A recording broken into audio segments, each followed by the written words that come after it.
مالي أخذتها العزة بالإثم. مالي ومن يسير في فلكها ومن تتلقى الأوامر من عندهم نفس العقلية، عقلية العزة بالإثم. يديروا الإثم في عوض أنهم يعتذروا عن الإثم، لا، يهاجموا، يبادروا في الهجوم، سياسة الهجوم. وهذا ما تتبناه الآن السلطات الانقلابية في مالي.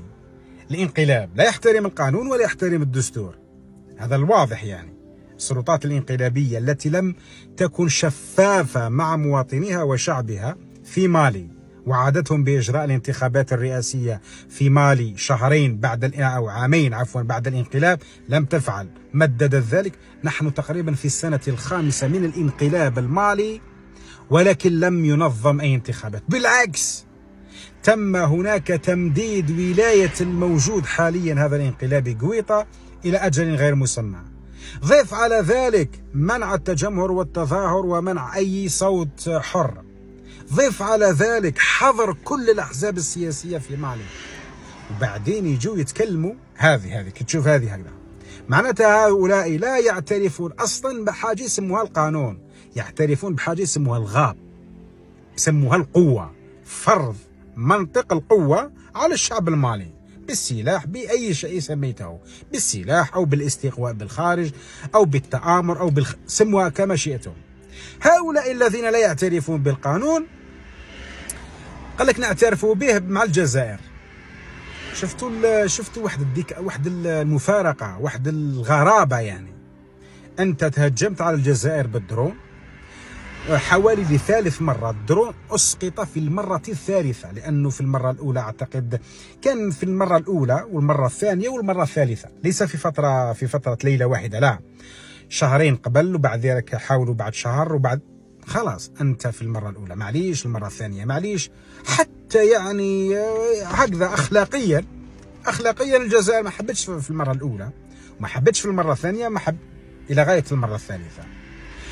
قال لك يا سيدي في 4 سبتمبر خرج لنا واحد البيان، لم نعرف هل هو بيان رسمي أم بيان لاختبار رد فعل الجزائر، ما عرفناش. بيان يقول باللي مالي رفعت دعوى قضائية في محكمة العدل الدولية بالجزائر. الجزائر لم تصدر أي رد في ذلك الوقت، ولا محكمة العدل الدولية أصدرت أي رأي أو موقف. في 13 سبتمبر كانت هناك ندوة صحفية لأحمد عطاف وزير الخارجية الجزائري. قلت بأن عطاف قال بأنه ما فيش أي دعوة قضائية رفعت بالجزائر من طرف السلطات الانقلابية في مالي. هذه في 13 سبتمبر. مباشرة بعدها السلطات الانقلابية سارعت إلى رفع دعوة قضائية بالجزائر في محكمة العدل الدولية بعد خرجت أحمد عطاف في 16 سبتمبر، رفعوها في 16 سبتمبر، يعني في أيام بعد الندوة الصحفية. محكمة العدل الدولية. طبعا هذا الأمر متوقف على الجزائر، هل ستقبل أم لا، كيف ستكون الإجراءات. الجزائر قالت بأنها سترد في الوقت المناسب على هذا الأمر في محكمة العدل الدولية، وقلنا بأن الأمر متوقف عن الجزائر. ولكن مالي عليه أن تفهم بحكم الجغرافيا، بحكم التاريخ، بحكم العلاقات، بحكم المصاهرة، بأن الجزائر أنت تخسرين الجزائر أولا. والجزائر لو قعدت أنا بحكم معرفتي للجزائر، بحكم أني ساكن في الجزائر، لو قعدتوا عاقلين تعوضكم والله، مش لأنها غلطت، لا، لأن ربما هي هكذا في مبدأها مع جيرانها ومع الأفارقة. تعتبر نفسها الجزائر هي الأخ الأكبر للأفارقة، تعتبر نفسها، واللي يطلبها ما ترجعوش. لو قالت مالي والله غير احنا غلطنا والله غير سمحوا لنا، هاي حكي ثلاثة درونات. هما أصلا عندهم 2 درون بيرقدار، هذا عندهم 2، واحد طيحوه هما ما يعرفوش يسوقوا به، واحد طيحته الجزائر لأنه اخترق الأجواء الجزائرية. ولو قعد هذا الدرون أنا متأكد حيصدم في كاش جبل في طنبوكتو ولا في كيدال ولا.